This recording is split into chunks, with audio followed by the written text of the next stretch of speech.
Okay, this is our first rhetorical theories lecture.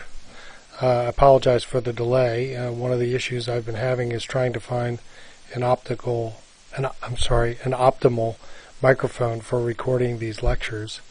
But I'm not real happy with the results yet, but today I've found something where the volume's adequate, but I'm not really that happy with the sound quality.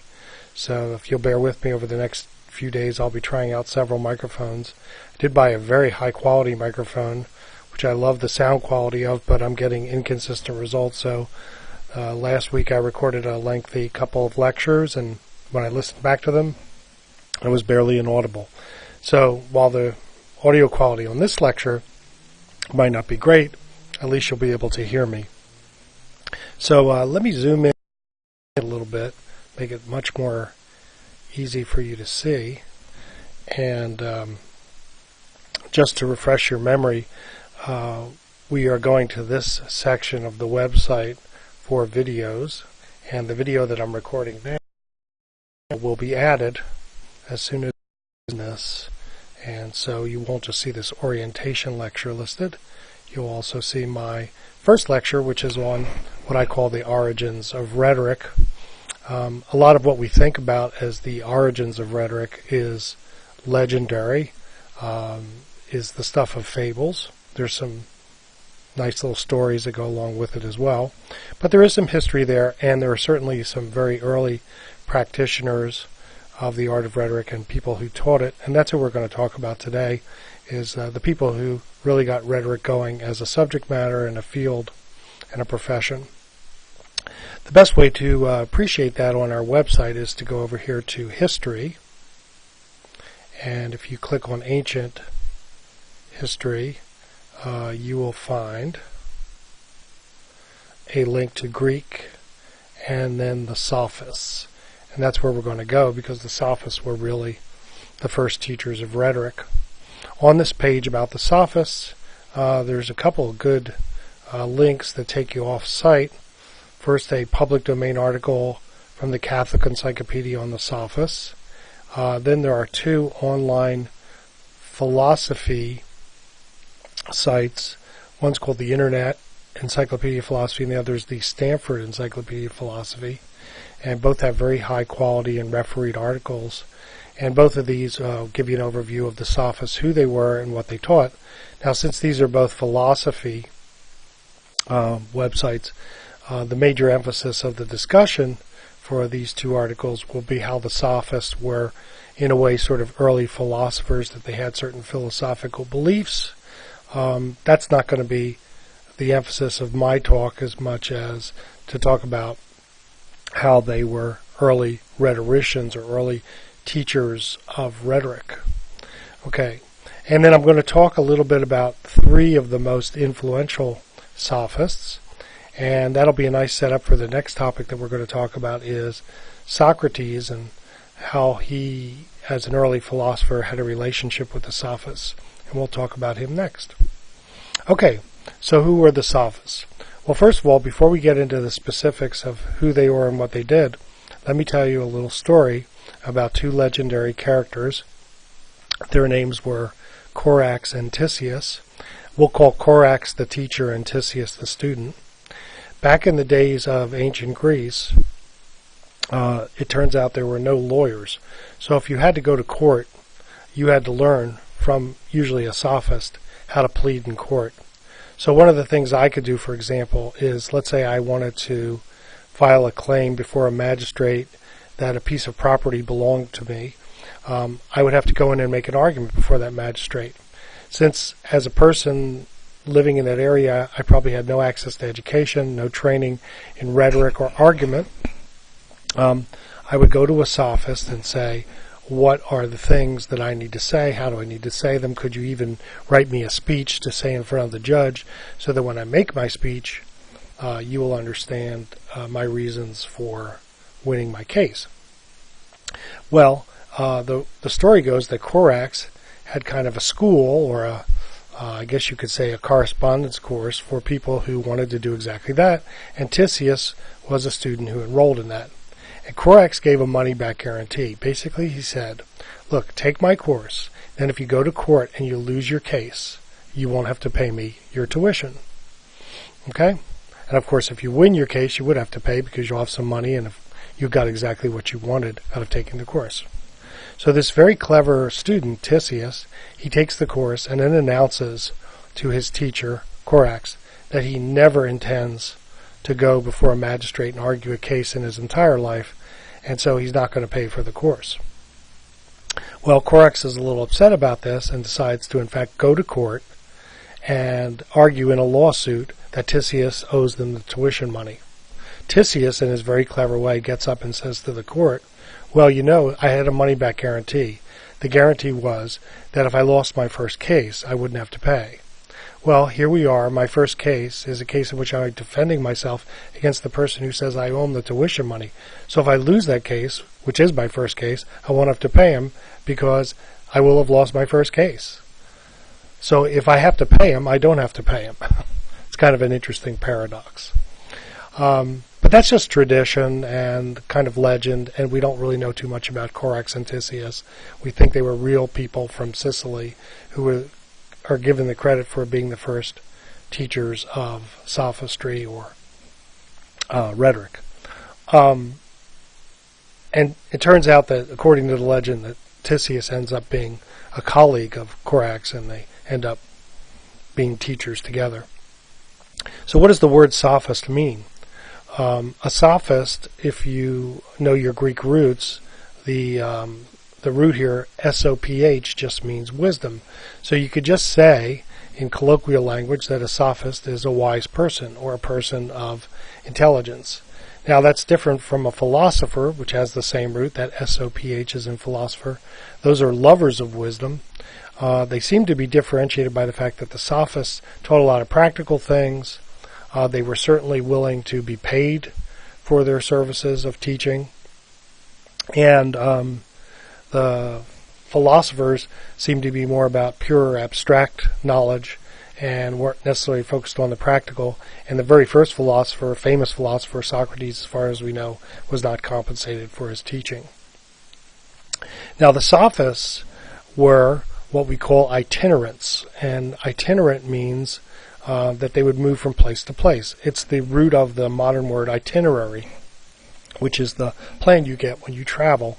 So an itinerant philosopher, an itinerant teacher, would go from town to town, city to city, selling his wares, and in this case the wares were the knowledge that he had. And in most cases the sophists were teachers of rhetoric, meaning that they taught people the art of persuasion, that the knowledge that they were selling was the ability to go in front of a judge, mostly legal argument, and make a case and get a favorable outcome. This was derived from actual historical events that occurred in Greece. It turns out that in Sicily, about the time of Corax and Tisius, as a matter of fact, that tyrants were being deposed and land was being redistributed to inhabitants, and people could go into court and make claims about whether or not a piece of land was theirs or somebody else's. And so there was a real market for the skill of being able to argue in front of a judge. So, as the old expression goes, necessity is the mother of invention. Now, there were three sophists who were the most famous. And the first one is this gentleman here is focused on this page, Gorgias. I went all through college saying Gorgias, and then one of my professors pointed out to me that it's pronounced Gorgias, but you will still hear people say Gorgias from time to time. Anyway, Gorgias was, as the little bio says, a Greek sophist and rhetorician, and he was a bit of a philosopher too. He had some fragmentary, have come down to us fragmentary beliefs about philosophy. But as far as rhetoric and his ability to teach rhetoric, he was a contemporary of Socrates in ancient Greece. Socrates seems to have held him in some respect, that they were intellectual peers. But his major claim to fame was that he was a great speechwriter. He had a beautiful command of Greek prose and could write beautiful, beautiful, flowery, eloquent speeches, and that was his claim to fame. So people who would hire him, or who would take instruction from him, were people who wanted to learn how to write speeches or develop their rhetorical ability in the linguistic sense as stylists, to be able to develop their skills as very, very effective writers using beautiful prose. Okay. Now we're going to talk a lot more about Gorgias later, because it turns out that Plato, who was a student of Socrates, wrote a bunch of dialogues in which Socrates was the star, and one of the dialogues that he wrote is called Gorgias. It's actually named for Gorgias. You can see this is the cover of the dialogue. And we're going to come to that later and actually talk about it, because it has some of the most lengthy discussions about what rhetoric is, what it isn't, what's wrong with rhetoric, what's a critique of rhetoric, and what are the ways to improve rhetoric. And that'll be a later subject when we talk about Plato. But I just wanted to give you an introduction to Gorgias, because he was one of the most famous and influential of the Sophists. Second Sophist I want to emphasize is this fellow Protagoras. Okay? And a lot of people even consider him an early philosopher, because his work was clearly not just in the area of rhetoric, in other words, teaching speech or argument. His area had to do a lot in what we call dialectic or philosophical reasoning and discussion. As a matter of fact, if you look at this quote for him, there are two sides to every question. He's kind of credited with creating the idea that for every argument there's a counter-argument. There's no such thing as an absolute position on anything.